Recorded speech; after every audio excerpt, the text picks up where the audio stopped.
Madam courier வந்திருக்கு madam. கொரியரா? ஒரு நிமிஷம் இருங்க, அவர் கூப்பிடுறேன். மேடம் மாம் உங்களுக்கு தான் மேடம். எனக்கு சைன் பண்ணுங்க. Thank you madam. சீக்கிரமா பிரிச்சு படிச்சு பாருங்க மேடம். எனக்கு யார் கொரியர் அனுப்பிச்சிருக்கா?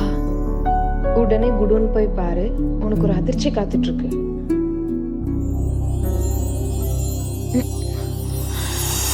இருக்கு.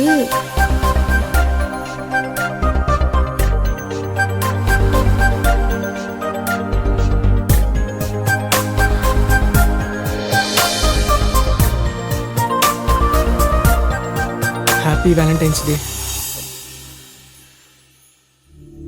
சாரிடி, தெரியாம திட்டிட்டேன். நீ கூடவே இருந்தும் என் கூட பேசாம இருக்கிறது ரொம்ப கஷ்டமா இருக்கு தெரியுமா? உணரமா, நமக்கு கல்யாணம் ஆகி வர ஃபர்ஸ்ட் வேலண்டைன்ஸ் டே இது. இந்த வேலண்டைன்ஸ் டே கிஃப்டா ஒரு ஸ்மைல் பண்ணலாம்ல?